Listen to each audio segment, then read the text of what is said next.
You're listening to the Listenup Show, Startup Entrepreneur Podcast. I'm Mitchell Chadro, your host. Today with John Richards on our show 026. Listen up, trusted friends. It's your business, it's your family, it's your life. Now let's get started. John is an entrepreneur. He's an educator, an advisor, an investor. He's really a connector of people. He's actually been called the godfather of Utah's startup scene. He helps others succeed. He's been called tenacious, and he currently is the co-founder of Startup Ignition with his son Tyler. Please sign up to my email list for the latest special offers exclusive for our Listen Up Show Startup Entrepreneur Podcast audience at mitchellchadro.com/signup. I have been providing business advice, resources, and help to entrepreneurs for over 20 years, and I'm looking forward to helping all of you. Sign up for my email list, again, at mitchellchadro.com/signup. I will provide you with full transcript for each interview, my ebook, 30 Tools to Start Up, the Startup Checklist, and many other education and training materials, all back at mitchellchadro.com/signup. Now enjoy the show. So in 1994, in those early days of the Internet, John actually had a print business. He moved his Yellow Pages print business onto the Internet, and his business was actually purchased by InfoSpace, which he worked until 2001. And then he actually taught at Brigham Young University. He became a professor of entrepreneurship and started pursuing angel investing, which we'll talk to him in today's show. What we'll learn about his company, his startup, which is an entrepreneurship bootcamp, we'll also talk to him about that as well. John actually is a founder and a director of the Center for Entrepreneurship and Technology at Brigham Young University. So, John, it's wonderful to have you on today's show. We're really excited. Great. Thanks, Mitchell. It's great to be here. Can you tell us one thing that contributes most to your success? Well, I think it's a combination of different factors. I think ambition is part of it.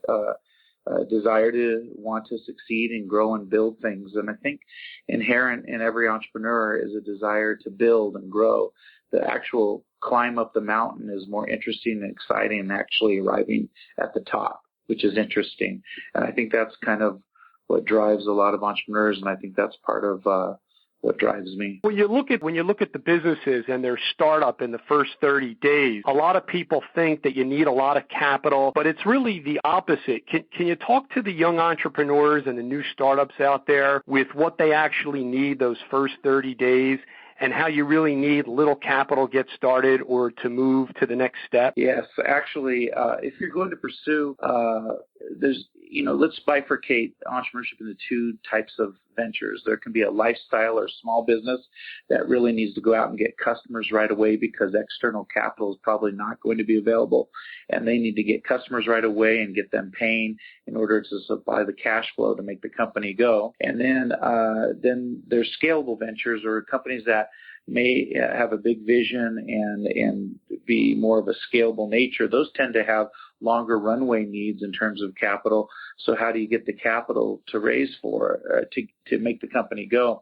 And a lot of people think you need to rush out and get that capital, but actually what you need to do is you need to validate your business model so that you can raise the capital properly.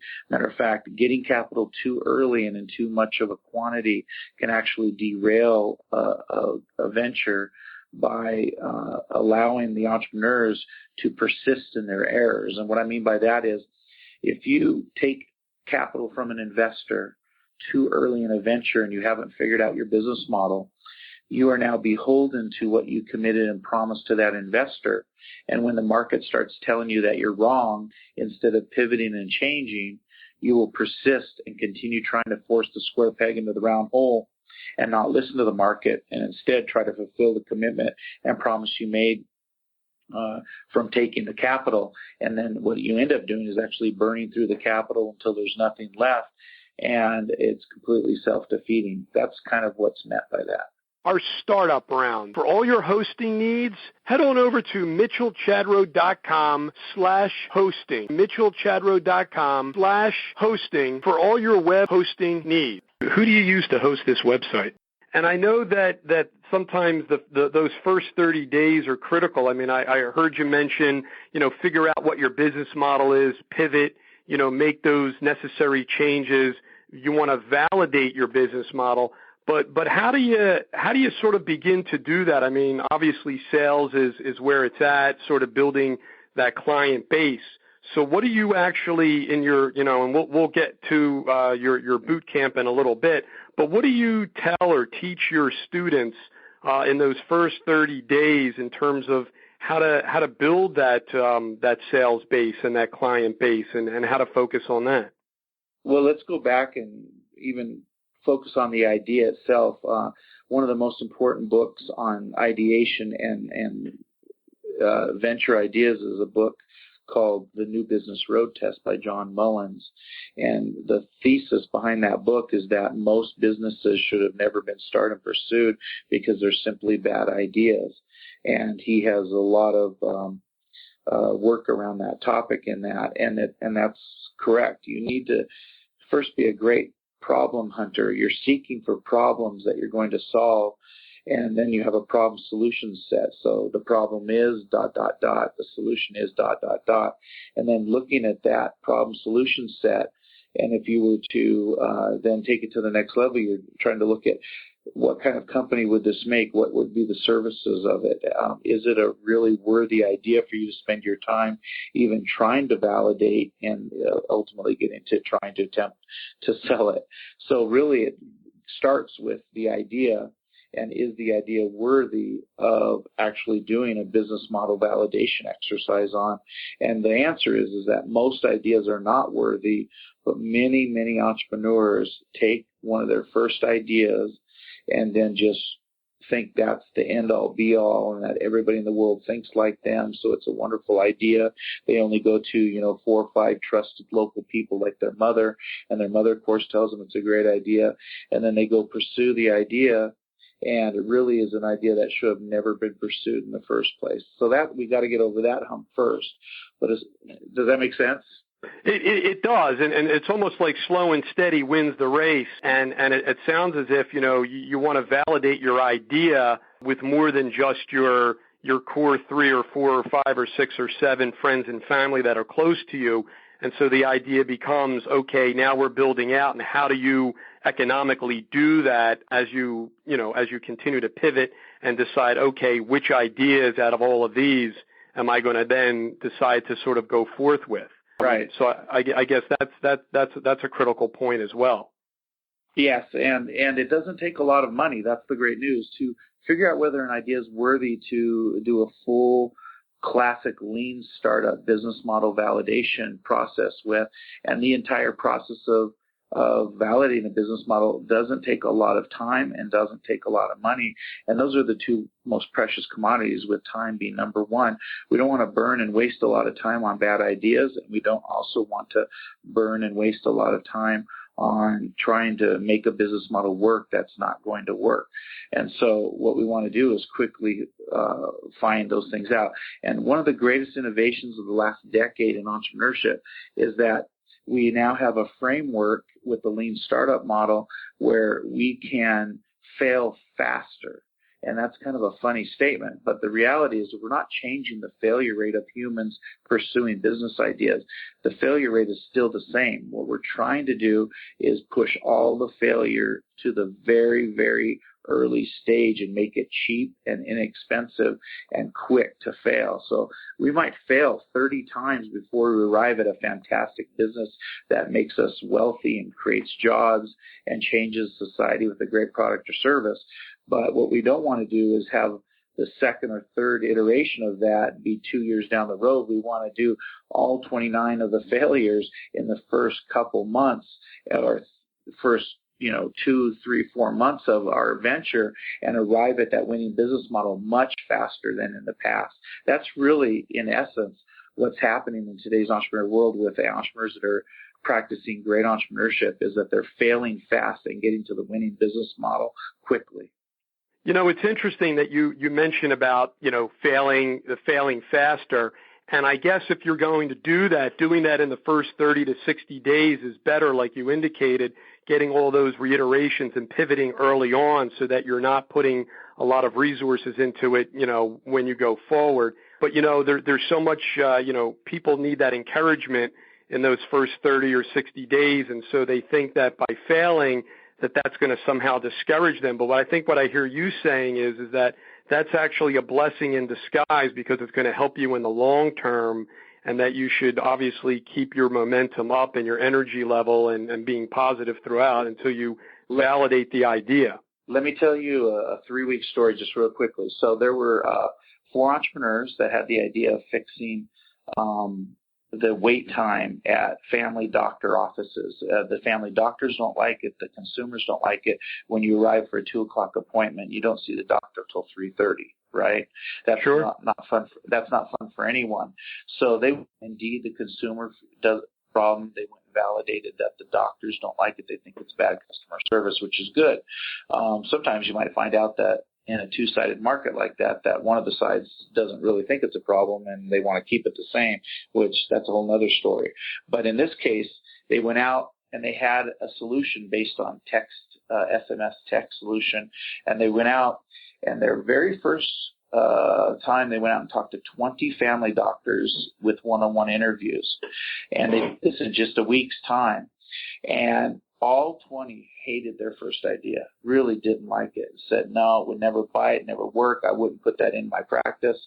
And then they when that happened, you think, well, that's discouraging, but it's not. It's like what you're saying, Mitchell, is that the minute that customer, the one who's going to be paying you money, the doctor in his family practice clinic, when they start saying, no, I don't like that, then your next question is, well, what would you like? What is this problem a big problem? How would you solve that problem? What would you like to see it be like? And that's what they did. They asked those questions, and they got instructions from the brains of their customers of saying, here's what I want you to build for me, and here's how I'll pay for it. Please go do that. And so over the period of the next 3 weeks after that, they went back 2 more times to 10 of the 20 doctors with significantly pivoted ideas and business models, and they went there and eventually ended up, after just 3 weeks' time, with 10 of the doctors all saying that they had taken the number 20 down to 10 that they went back to multiple times,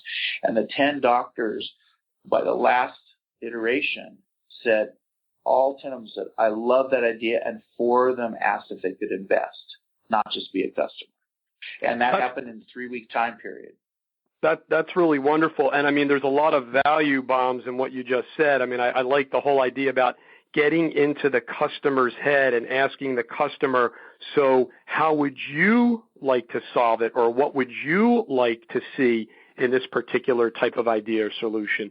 Let me ask you, when I introduced you, I really didn't give you due. I mean, obviously you've been investing as an angel and a mentor and an educator for 20 plus years. So can you tell us a little bit more about your personal story? I mean, maybe delve a little deeper into your background, things that I didn't really touch on, in terms of how you're actually helping people today. Sure. So, well, just quickly on my background. So I left in the 1980s. I left college right after the divestiture of AT&T, the biggest corporation in the world at the time, that the federal government broke into multiple parts. It broke it into 8 separate companies. That left a lot of room for opportunity to compete against different pieces of it, and one of the pieces was Yellow Pages.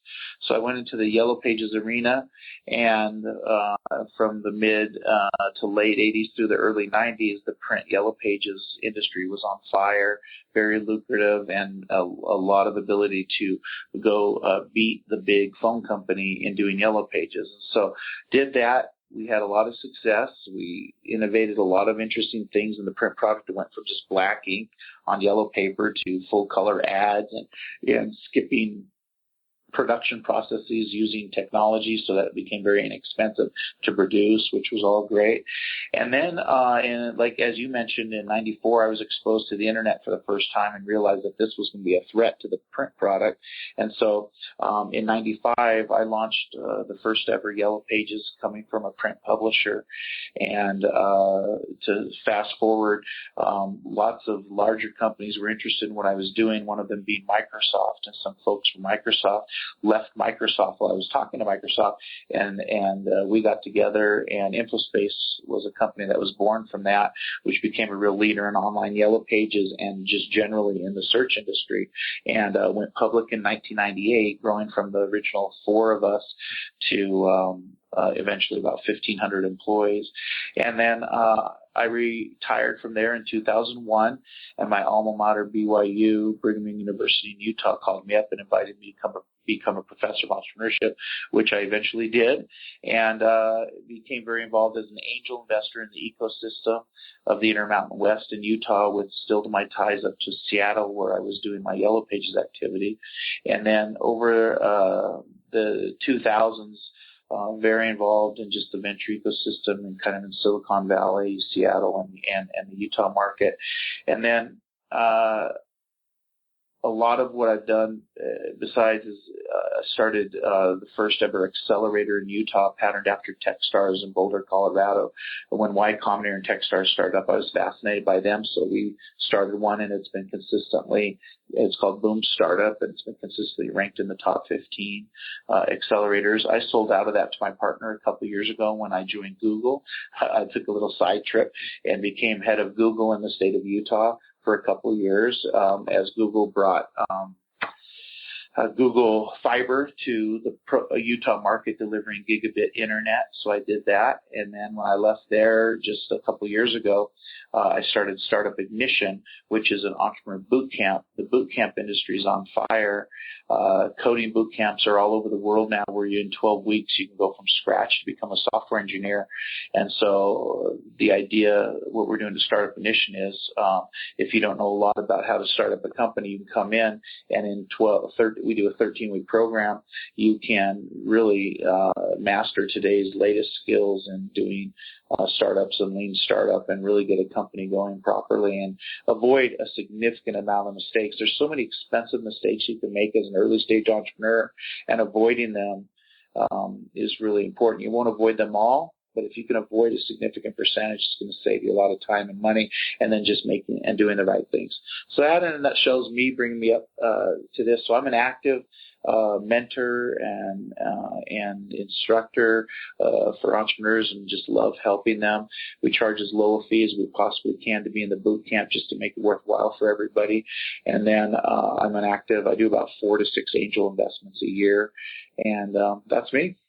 Yeah, no, I mean, you've packed a whole lot into that. Let me break that down a little bit.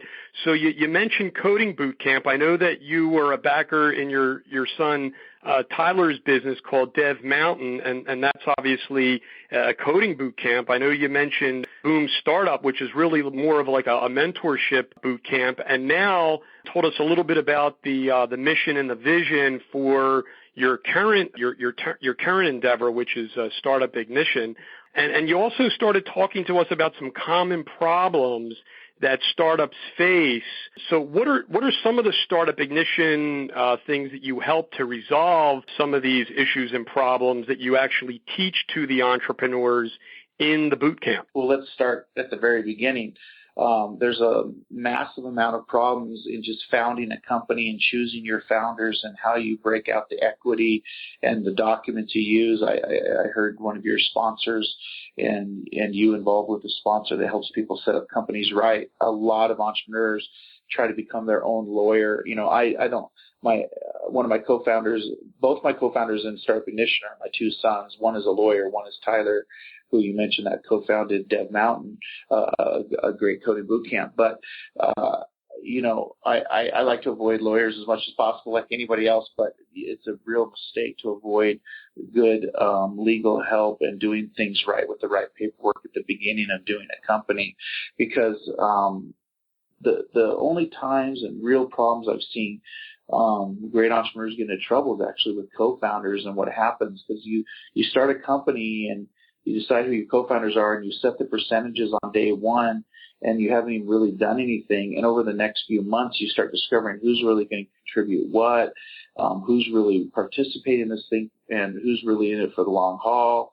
And you can have a lot of issues and consternation occur because of not understanding exactly how things were going to play out. And so one of the things we really want to make sure is that they actually, start a company properly and get the right paperwork in place to protect each founder from other founders, like, you're making sure that you have founder vesting. And if you do founder vesting, make sure you do your Rule 83B election so you don't mess up your taxes in case you're successful, and all sorts of issues that play out like that.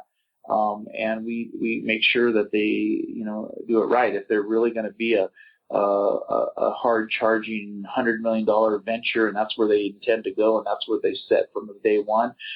Maybe they just need to jump right to a Delaware C corporation now and tell the investment community that they're serious and that's who they are. If they're not that type of vision and a much smaller vision and want to stay more local, then they can register in their own state. All sorts of issues like that. So I could go on and on. I don't want to bore the audience with all. Yeah, no, certainly, sure. Because I know that in working with your sons, there's not only issues in terms of equity stake, but actually who's running the business, who controls, what are the different functions that each person handles, and then there's the issues with you as dad versus you as business boss. You go home and you kind of leave that back in the office. So there's a lot of different dynamics that are going on, and obviously, you need to be thinking about them, as you had mentioned. Yeah, actually, if you kind of go Google this term, the only unfixable problem in all of entrepreneurship is done at the beginning, a 50-50 partnership. That's the worst decision that founders can make. If you have 2 or 4 individuals starting a company, to go 50-50 or 25-25, 25-25 is actually leads to a lot of issues and problems in companies. And some of my favorite articles have titles like, "The only wrong answer in deciding founder ownership is 50-50. That'll be the title of an article you might find on the internet.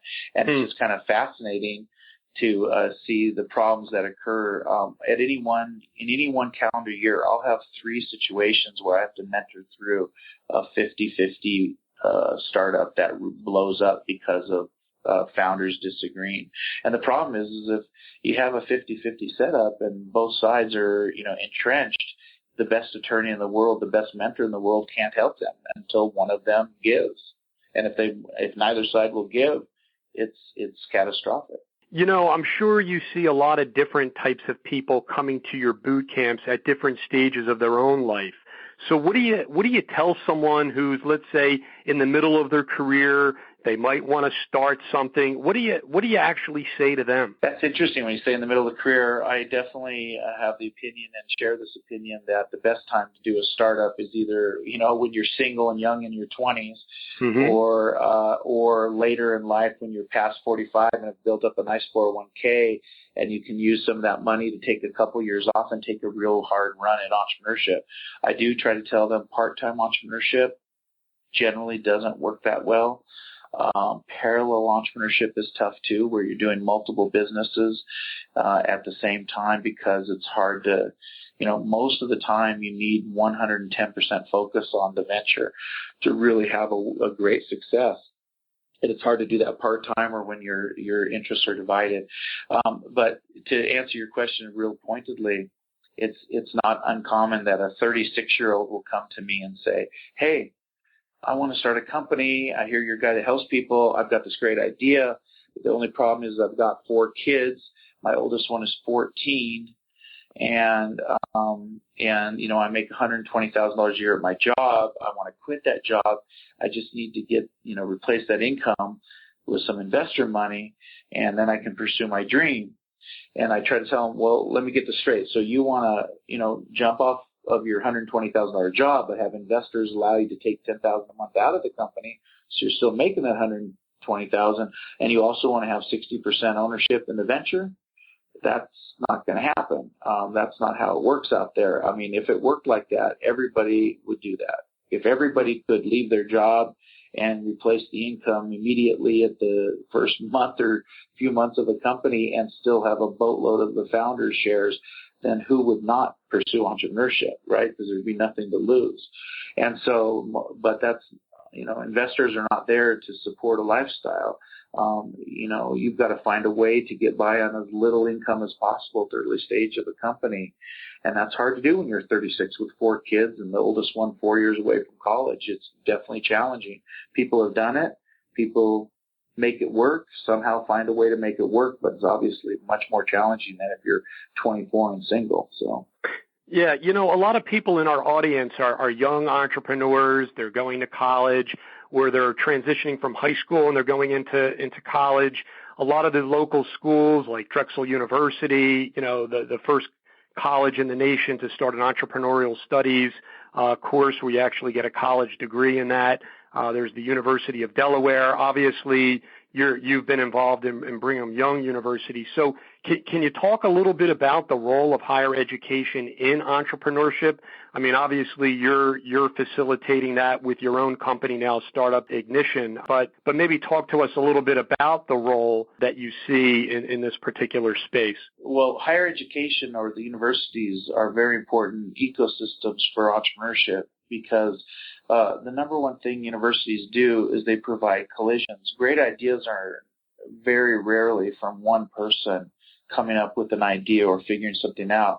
Most great ideas are when multiple ideas that are pieces of a great idea collide from people coming together. And universities' greatest contribution to society, in my opinion, is that it is a melting pot where people come together and those collisions can happen. So great founding teams can form with ideas that are reformed by multiple ideas crashing together.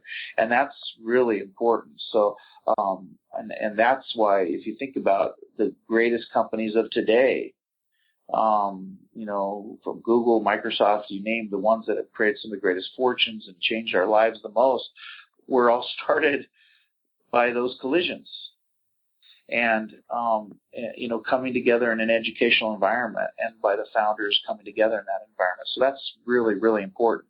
The flip side is that higher education is unfortunately very poor at delivering skills-based education. In other words, the actual classroom work doesn't lend itself well to actually learning skills. And so one of the reasons I've gone off campus with Startup Ignition and brought it to the outside of the environment is because my own students were telling me, why did I have to matriculate to a university? Why did I have to take all the general education courses, and why did I have to take the qualifying prerequisite courses to get into the business school to take your 400 level entrepreneurship class? Why can't that be available outside of that? Because it's such a finite group that qualify to get up to the 400 level class. And it's actually kind of interesting because you have to have really good grades to get in the 400 level class at the top university like BYU or others.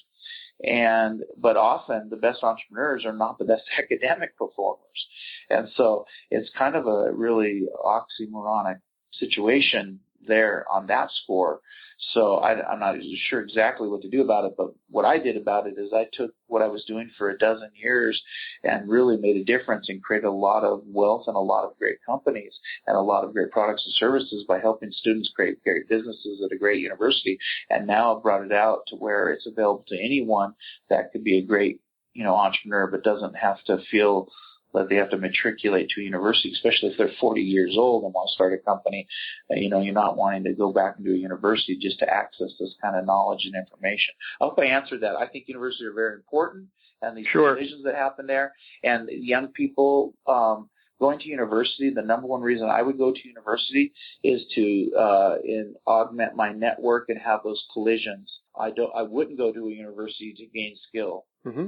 So. No, I think that's a very practical answer to to that, and I know that locally there's so many schools here on the East Coast, and so we've spoken to a lot of these young students who are doing just that. I just got to say, it's such a great time to start a company though. When you're at a student age, even high school, but university age, it's just such a perfect time to start a company. And it's kind of funny. Also, I will make one more comment on higher education. Oh gosh. That's okay. That's fine. Hey, listen, things like that happen. They're all part of the family. The podcast is all about business, family, and life, and our pets, I'm telling you, are all part of our family. Isn't that right, Jon? So, yeah, it is. So apologize for that. But, that's okay. what I was saying is, here's something I found out, and a lot of people in higher education don't like me saying it, but when I was at Brigham Young University, I saw countless undergraduate startups. So, people that are sophomore, junior, or seniors, ungraduated yet, start companies and be wildly successful. One of my last ones that started in the 2012 when I was still teaching, in 3 years built a company and sold to Snapchat for $54 million cash. Okay, so, and that's an undergraduate student. And what was that? What type of company was that? Is it well known? Yeah, it was called Scan, SCAN. It was a QR company that had built technology for QR codes, and Snapchat later used it for increasing or decreasing the friction of signing up for their service. And very interesting. But the whole point there is, I probably, in my 12 years of teaching at a university, saw undergraduate students innumerable times create great companies that got great revenues. In my time there, the MBA students did great work in entrepreneurship, but they failed to launch. They actually didn't launch and get the companies going. I can't think of one sitting here in my entire time that went past a year of life. And so it's kind of interesting what happens.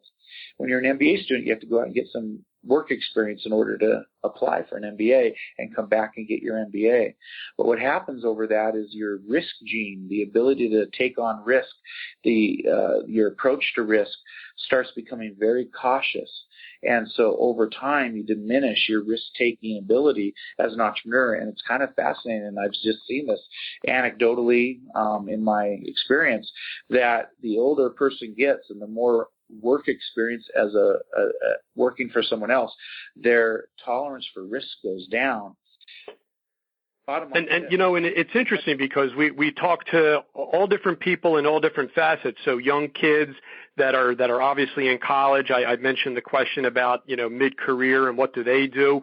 A lot of times, sometimes that mid-career person, their risk tolerance may or may not necessarily diminish, but because they have a family, because they have children, because they have a spouse, and they realize that they also have to take those opinions in consideration, it might prevent them from sort of leaping out. You know what I mean? And so sometimes it's that as well. Have you talked to people older than, the young college level, the mid-career, where, maybe they want to do it, but maybe it's somebody else, a spouse, knowing that they have children or other responsibilities, and it doesn't allow them to kind of leave a $100 or a $200 or a $300,000 job? Yeah, I've had that happen. I've had the case where I invested in and helped raise over $700,000 for a company one time for a founder who had a great idea, and he was executing really well. And but we investors put on a salary cap on him so that he would only be able to take out a certain amount of money, and I think it was $78,000 a year.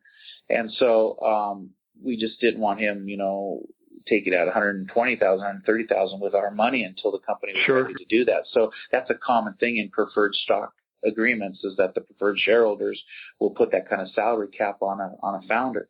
And so this is kind of an odd story, but the founder who was executing really well, and it was a great company with great cash flow that was coming up. It was just really exciting for everybody. But his wife had no tolerance for this lifestyle.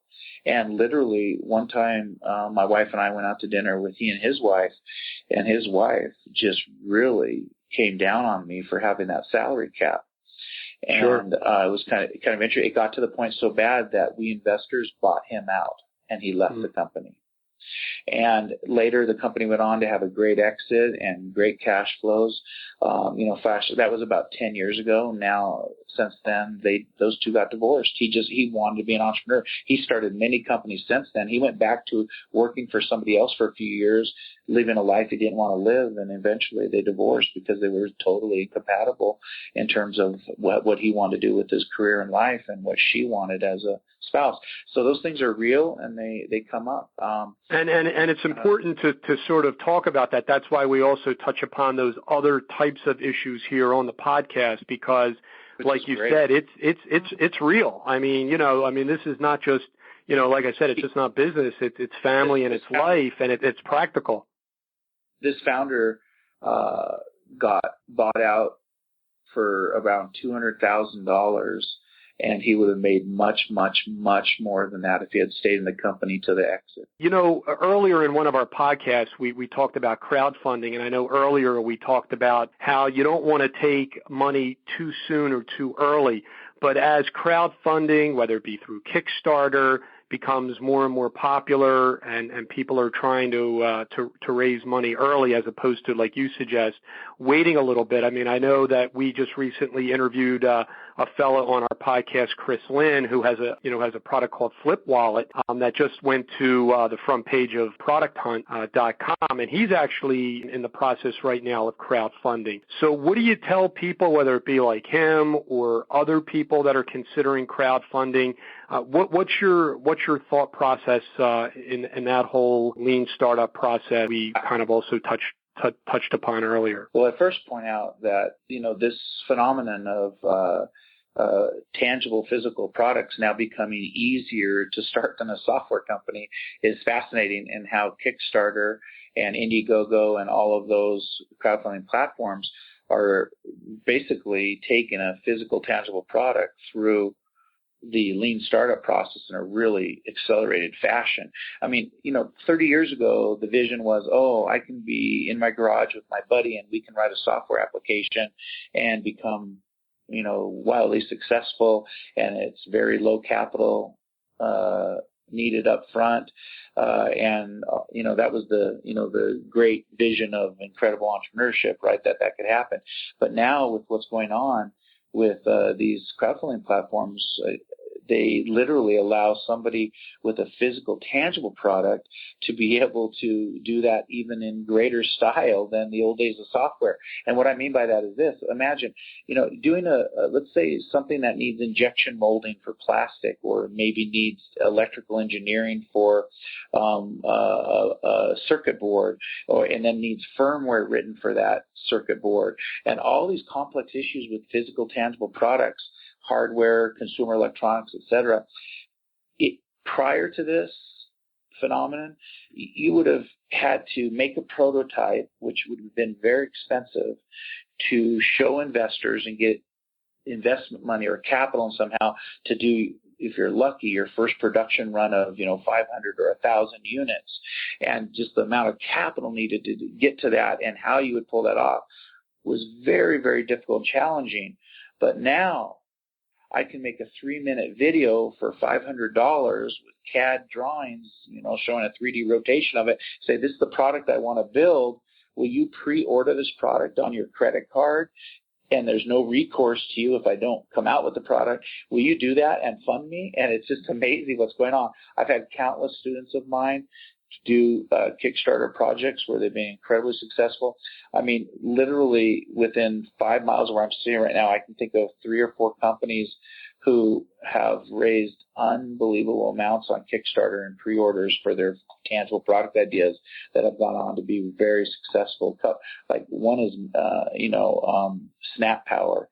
SnapPower.com is just an interesting local company to where I'm at right now that launched and just went crazy on Kickstarter, and the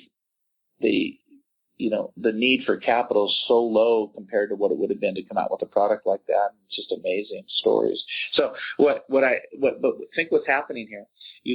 You're actually validating your idea and your business model and your product all in one swoop by making a 3 to 5 minute video and putting it up on Kickstarter.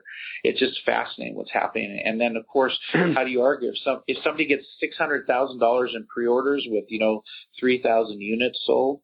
That's kind of the ultimate invalidation, isn't it? It is. And when we talk about those first 30 to 60 days.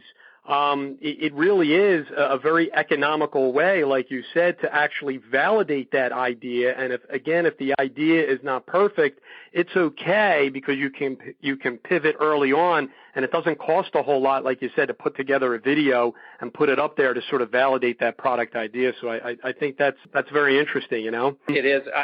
The funny thing is, we don't have a corollary for it now in software, though. Software is now harder to launch than consumer products because of this. If you think about it, software, right now I can't go up onto Indiegogo or Kickstarter very easily and say, hey, I want to do a B2B software platform for XYZ industry. And will you please, all of you in the XYZ industry, pre-order my software? Tell you what, John, it sounds like a good company that you and I can get involved in going forward, because I think we're on to a good idea. Now we just need to sort of validate it. So that kind of takes me into our next round. Our fast pitch, mitchellchadro.com/books for books, audio books, guest recommendations, and the books that I read to start up each day. Sponsors our fast pitch, my book club recommendations, back at mitchellchadro.com/books. To see more of my recommendations and recommendations of our guests, just go to mitchellchadro.com/books. It's your number one resource for book reviews and recommendations, where we just ask you some really quick questions.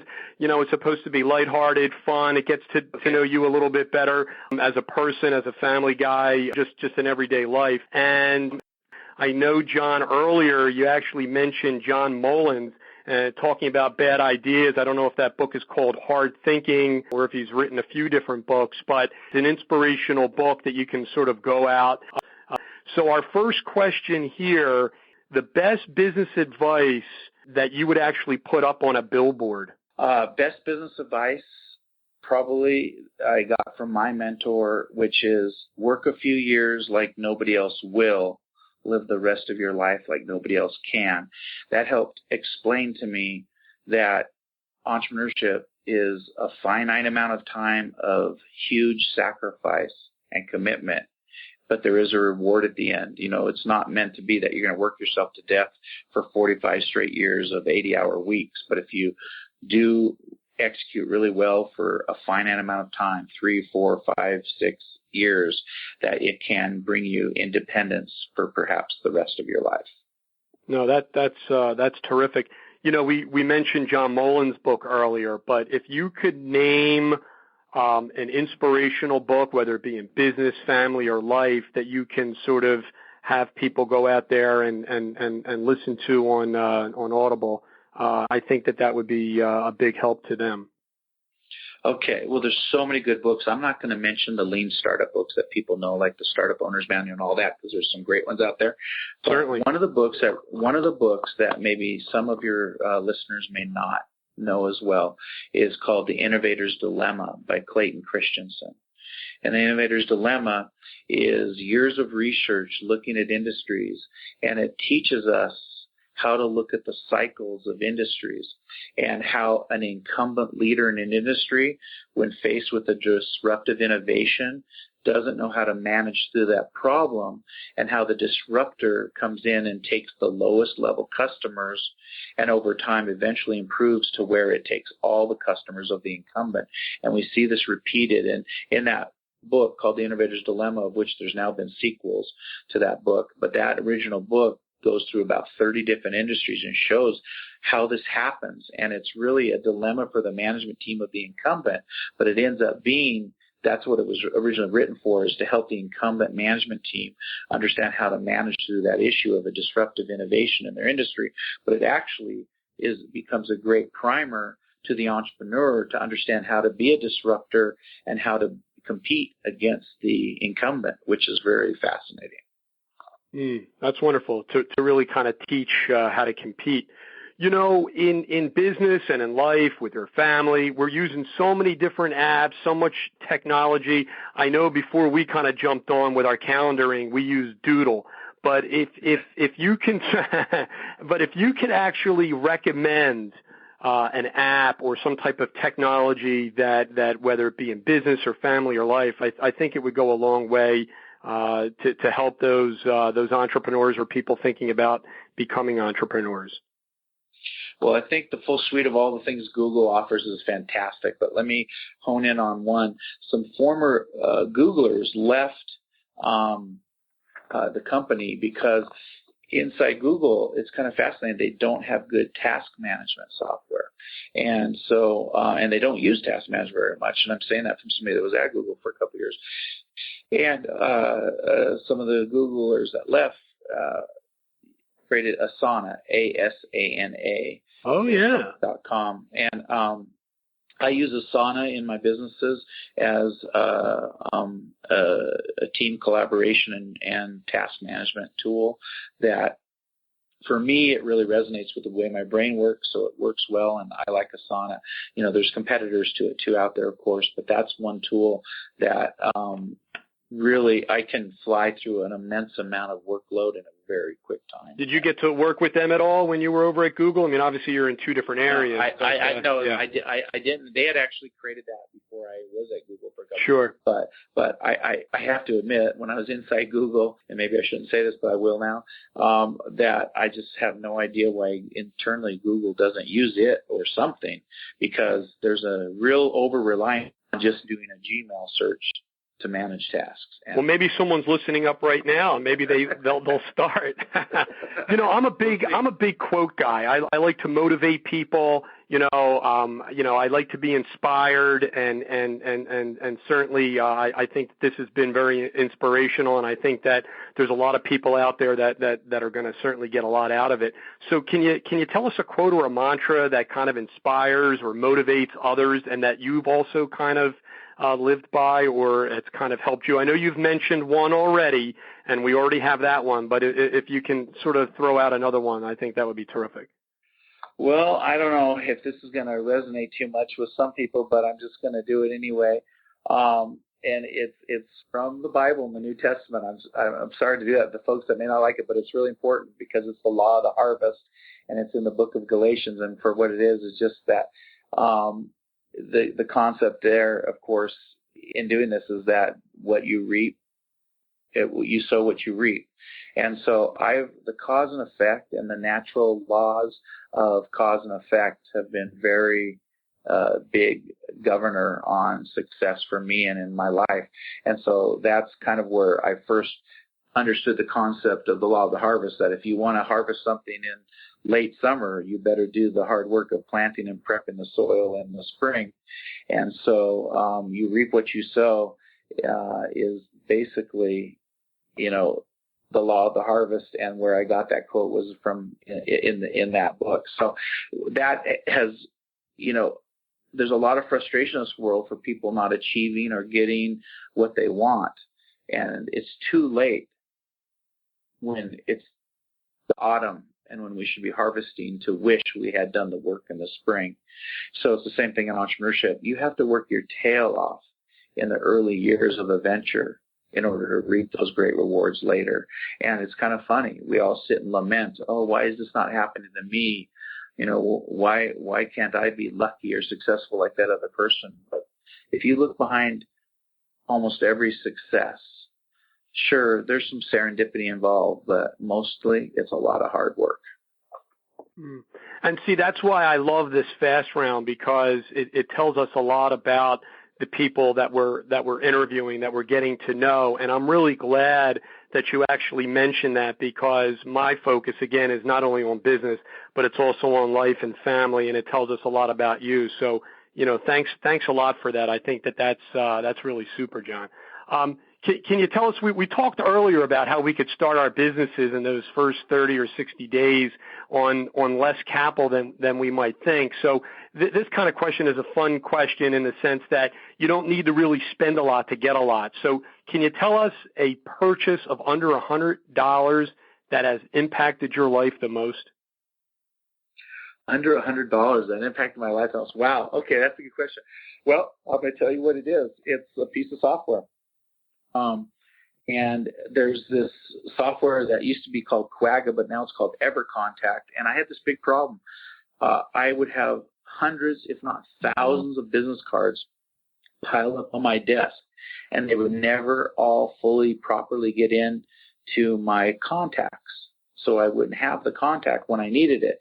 And so what this piece of software did was, when I'm emailing, it would watch my email, And when I would email somebody or have an email interaction with somebody, like I've had with you, Mitchell, sure, it would go out and grab the contact information from the email itself, from the person's publicly social media, and add that contact to my contact without me having to say new contact, type in all that information. It would do it. So it really has changed me. It's a small little thing, but when I'm out and about in my life and in the world and running around, and 2 weeks ago I met somebody, it used to be that when I needed their information and I go to my phone's contact, it's not there. And I go, who was that person? How do I contact them? Really frustrating. Now, almost invariably, that same scenario, 2 weeks ago I met somebody, now I need them for something, or I want to connect them, or I want to do business with them. I go to my contacts and they're there.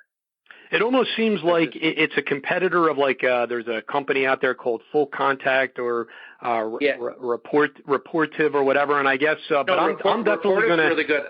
I love Reportive, which is really good because that shows my LinkedIn right there. But this literally blindly, without me having to interact, adds people to my contacts. No, I love it, and I'm definitely going to check it out, and I think everybody else should out there too. I think the entrepreneur. I think just in the last few weeks, maybe 2 weeks, I got that company sold. So it's EverContact. That's the one, and it started off at $3 a month, and I was gladly paying it. They upped it to $4 a month, which is a 33% price increase, and I gladly paid it because. So the best $48 that you're spending per year. No, that's great. So again, you don't have to spend a lot to get a lot. You're actually leveraging great technology, which I think is wonderful. We always like to find out fun facts about the guests that come onto our show that is not well known out there, but just something to tell us a little bit extra about you. Okay. Well, I play pickleball. So okay. Do you know what pickleball is? I've heard about it, but I couldn't describe it if you paid me. So just quickly tell us a little bit about pickleball, because after I get off with you, I'm going to actually look it up. So, you can go to YouTube and see some of the national championships. Pickleball is the fastest growing sport in the United States. It was invented in Seattle. It was invented in Seattle by a junior high gym teacher when I was around junior high age. And slowly has caught on, so that's why I got exposed to it early in my life. And I've actually always had access to pickleball and pickleball courts. So I've actually been to national competitions. I thought I was good till I did that because I got creamed at the nationals. But anyway, pickleball is played on a court about a third the size of a tennis court, and it's played with a hard paddle and a hard ball. So it's kind of like standing on a huge ping pong table and playing ping pong. And so it's a racket sport like that. But the great really neat pickleball, the great thing about pickleball is that after about age 50, your joints can really start hurting from tennis or those kind of sports. Pickleball is such a sport with the movement in it that your knees and your joints you can play to 90 years old. So there's a lot of people that can continue being active throughout their life playing the sport. But it's actually for a 20-year-old super competitive and intense too. So it's really, really fun. That's great. I'll be YouTubing that right after this interview. Two other fast questions here in our fast round, and then we're going to find out how we can stay in contact with you, and then just a word from our final sponsor here, and we'll wrap it all up, John. So we want to thank you. So what is the worst advice that's being given to these young entrepreneurs today? The worst advice being given to them. I repeat that question because I'm thinking about it while you're asking that. I would say that the worst advice is we touched on already, is to go out and prematurely scale. I mean, everything in the river of life, your society, your friends, when you say, I'm going to be an entrepreneur, they're going, well, what's your product? Let me see your product. When are you going to be done? When are you launching? There's all this impetus and momentum to go build a product and quickly launch.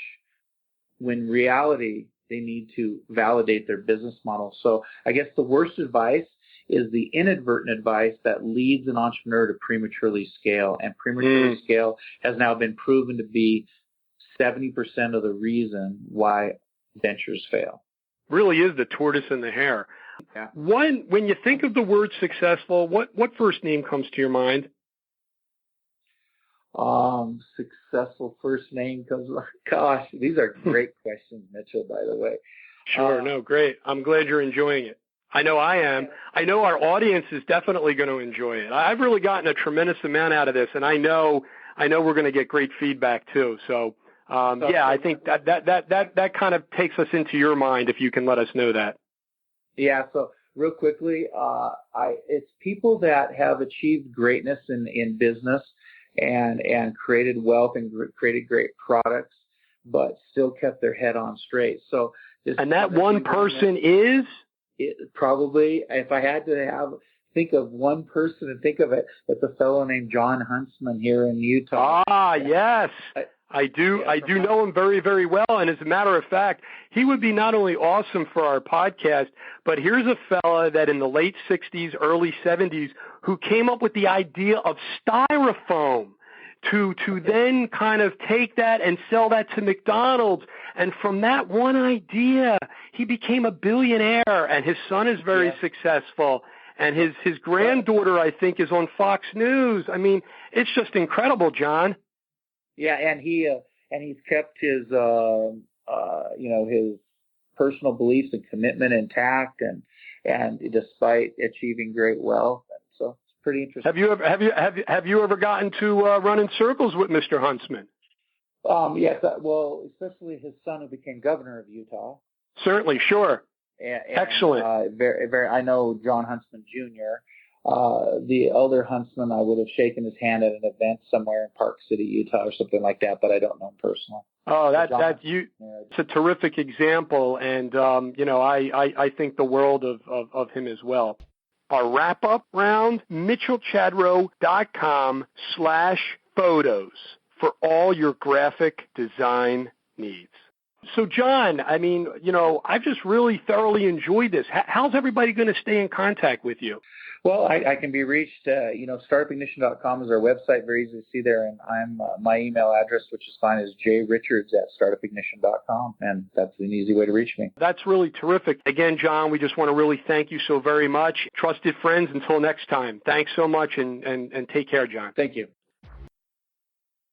In closing, let me ask for my listeners' help. First, please subscribe to my email list at mitchellchadro.com/signup. You will get all the full interview transcripts, my ebook, 30 Tools to Start Up, where I talk about these free resources in show 006. You'll get the startup checklist, education and training materials, and other resources just by signing up at mitchellchadro.com/signup. Listen up, trusted friends. It's your business, it's your family, it's your life. Go out and live it. Back at mitchellchadro.com/signup, help me boost the rankings of the Listen Up show, the Startup Entrepreneur Podcast, by providing a well-written review in iTunes. mitchellchadro.com/iTunes. It helps other people find the show. If you actually need instructions on how to do this, you can find that back at mitchellchadro.com/signup. Thank you so much for subscribing to my email list and providing a written review on iTunes. Until next time.